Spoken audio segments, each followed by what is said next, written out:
The scent of cinnamon and burnt sugar clung to the air, a ghost of the morning's abandoned baking project. It mixed unpleasantly with the metallic tang of cold coffee and the sharper, more acrid smell of my own despair. I sat on the cool tile floor of my kitchen, my back pressed against the oak cabinets I'd spent a weekend refinishing, a chipped mug of that cold coffee clutched in my hands. My husband Leo had left 3 hours ago. 3 hours, 12 minutes, and judging by the slow drip of the faucet, an eternity. He hadn't just left for work, he had left me.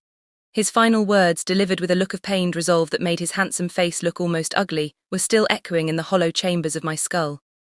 "I'm sorry, Clara, I have to go. She needs me. She's in trouble." She, Ilara, the ex-girlfriend. The one whose name was a ghost in our marriage, a name I'd only ever heard whispered in the past tense, a spectre I'd foolishly believed was long exorcised. He had dressed in a frantic hurry, shoving a few things into a duffel bag, his movements jerky, his eyes wild. He hadn't looked at me, not really. He looked through me at some imagined crisis in a city hundreds of miles away where Ilara lived with her troubles. "She's in trouble" was all the explanation I got.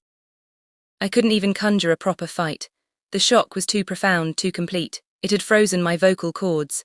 I had just watched him, this man I'd built a life with, a man who had promised to love and cherish me in sickness and in health, abandon me for a phantom from his past. He'd left the door wide open, letting in a cold draft from the hallway. I remembered the way the doorframe seemed to frame him for a brief second, a silhouette against the grey morning light, before he disappeared from my life as easily as a breath fogs a window and then vanishes. The click of the door shutting had been deafening, a period at the end of the life I thought I had. The kitchen was a wasteland of my failed attempt at normalcy. I'd woken up with the insane idea that if I just made the house feel perfect, smelled like home, he might stay. I'd planned to make his favourite cinnamon rolls, the sticky, decadent ones from his grandmother's recipe. The dough had been too wet, then too dry. I'd overfloured the counter, creating a chaotic blizzard of white dust. The rolls were now a sad, misshapen lump in the trash, a monument to my futile efforts. My phone lay silent and cold on the counter, a stark reminder that the world outside my bubble of pain was still turning. No frantic calls from Leo, no text, just silence. The hours crawled. The morning sun traced a path across the floor, a relentless, cheerful beam that seemed to mock my misery. It crept from the kitchen window across the tile and finally touched my bare foot. I didn't move. I was a statue, a monument to a failed marriage. My mind replayed the last few months, searching for clues I'd missed. The late nights he spent working on his laptop. The distracted way he'd answer my questions. The way he'd flinch when his phone buzzed. I'd chalked it up to work stress, a midlife malaise. I was a fool. The great unspoken truth of our relationship was that I had always been his second choice. I was the safe harbour he sailed into after his stormy, tumultuous relationship with Ilara had finally capsized. He loved me, I knew he did, but his love for me was a calm, steady lake. His love for her was a raging, untamable ocean. I was the harbour, she was the siren's call. I must have fallen asleep, my mind finally succumbing to the exhaustion of grief. I woke with a jolt, my neck stiff from leaning against the cabinet. The light had changed, the afternoon had a golden, sepia-toned quality. The house was deathly quiet. I scrambled to my feet, my joints aching. My body felt like it wasn't my own, a heavy, clumsy sack of meat and sorrow. I poured myself a glass of water, the tap water tasting of pipes and stagnation. I walked through the house, a ghost in my own life. Our bedroom smelled of his cologne, a scent I now associated with betrayal.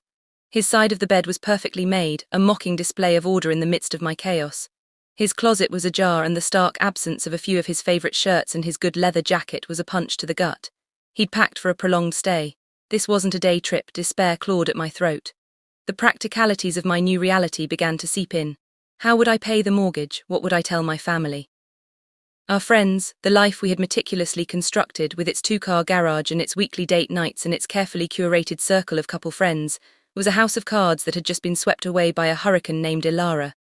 As dusk began to settle, painting the living room in shades of bruised purple and orange, I felt a sudden, desperate clarity. The pity party had to end. I wasn't just the wife who got left behind, I was Clara. I had a job, a life before Leo, a spine somewhere beneath this crushing weight of self-doubt. I had built a life once, I could do it again. I couldn't control what Leo did, but I could control how I reacted. I could choose anger over sorrow. I could choose action over paralysis. The first step was the most terrifying. I needed to reclaim my space. This was my home too. I wasn't going to sit on the floor like a discarded ragdoll while he was off playing knight in shining armour for some damsel in distress who I was certain was in no real distress at all. I stood up, my legs shaky but determined. I went to the living room. I had planned to clean to rid the house of his presence, but looking around at the bookshelves we'd picked out together, the artwork we'd argued over and then loved, I felt a pang of something else. It wasn't just his house, it was our house. My presence was here too, my taste, my history. I couldn't erase him and maybe I shouldn't try, but I needed to reclaim it. I moved a stack of his engineering journals off the coffee table and put a vase of flowers there instead. A small rebellion, my phone finally buzzed on the counter. I jumped, my heart seizing. It was a text from Leo. Leo. Clara, I know you're angry, but please try to understand. I'll be back in a few days. We'll talk then. A few days. We'll talk then. As if this was a minor disagreement, a tiff to be smoothed over. As if he hadn't just torn the fabric of our marriage, I stared at the words until they blurred. Anger, hot and bright, finally surged through my veins, chasing away the numbness. A few days. He expected me to just wait. To sit here in this empty house and wait for him to deem me worthy of his time and explanation. The audacity of it was breathtaking. I typed out a dozen furious responses, each one more venomous than the last, but I deleted them all. I wouldn't give him the satisfaction of a reaction. I would be a void of silence, an enigma that would drive him crazy. But even as I thought it, I knew it was a hollow victory. Silence was just another form of suffering, and I was tired of suffering in silence. The next morning I called my best friend Anya.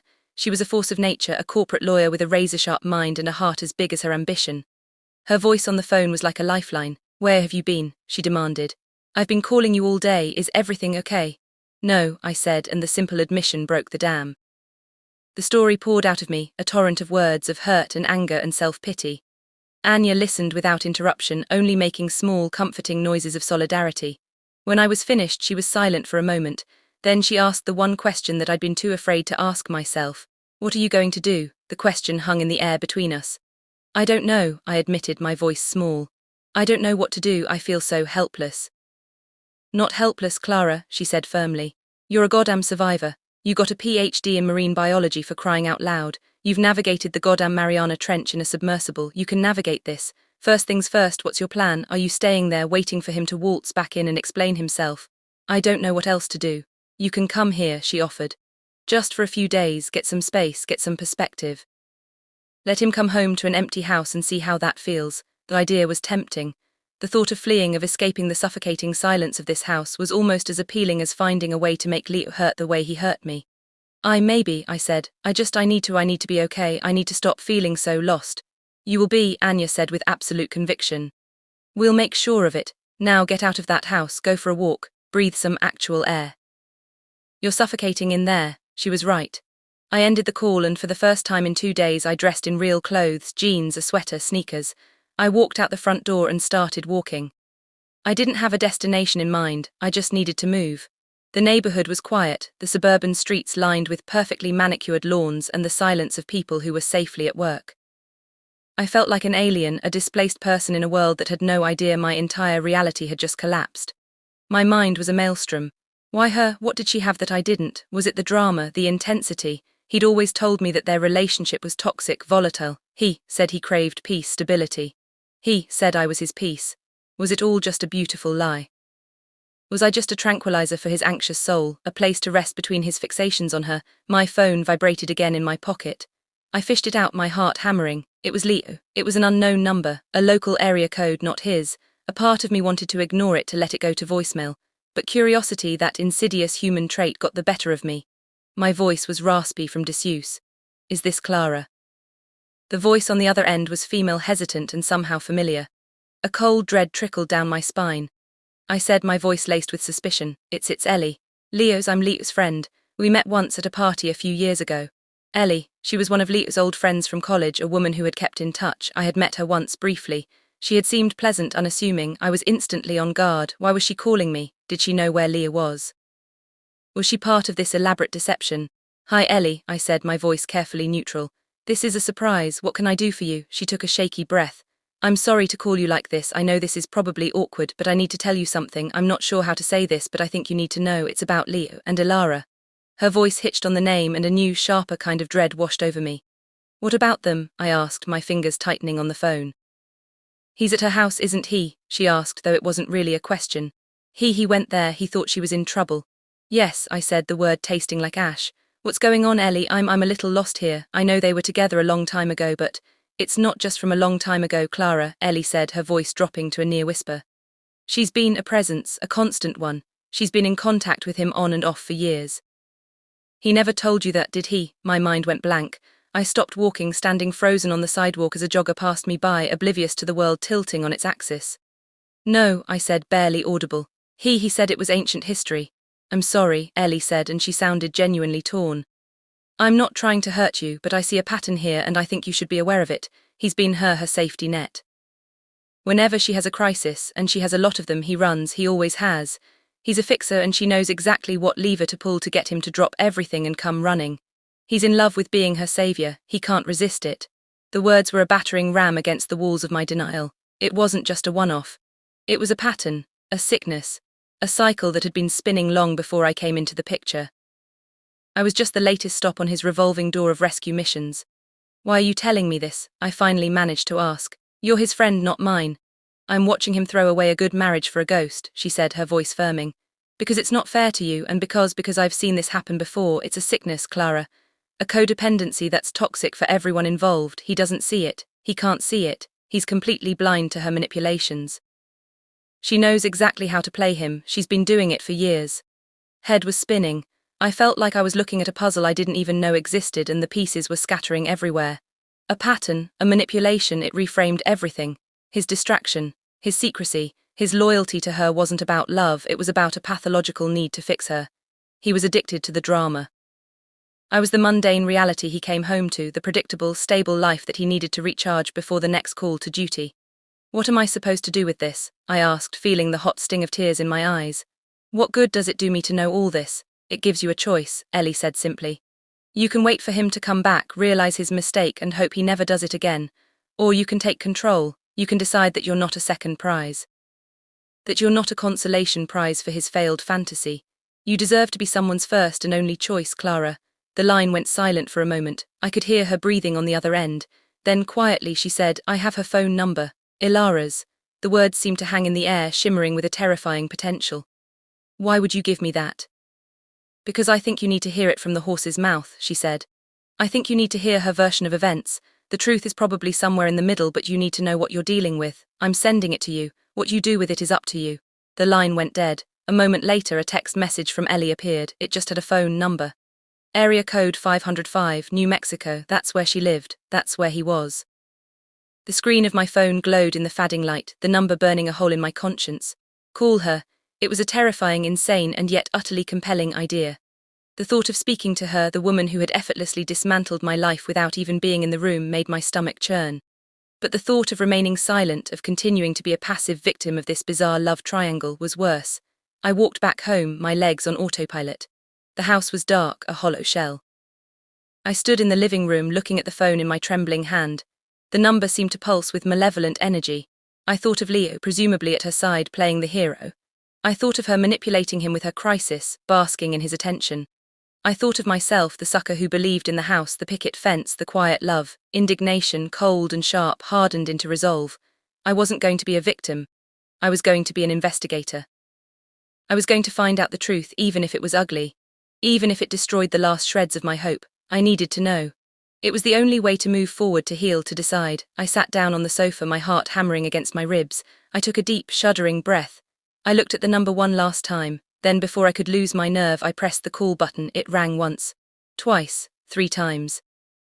I was about to hang up, convinced I was making a terrible mistake, when a soft, melodic voice answered.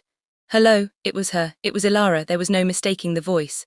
It was the voice from the story he told me, the smoky, melodic voice that had once been the soundtrack to his life. My mind went blank for a second. All the words I'd rehearsed, all the accusations I'd planned to hurl at her evaporated. I said, my voice steady, surprising even myself. This is Clara, Leo's wife. Was a sharp intake of breath on the other end.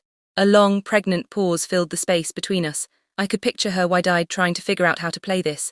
Would she be defensive, apologetic, triumphant? Clara, she said finally, her voice low and measured. I was wondering when I'd hear from you. Calm in her voice was infuriating. It was the voice of someone who had been expecting this, maybe even relishing it. She was a predator and I had just walked into her lair. But I wasn't prey, not anymore. You were, I said, my voice dripping with a bitterness I didn't know I possessed.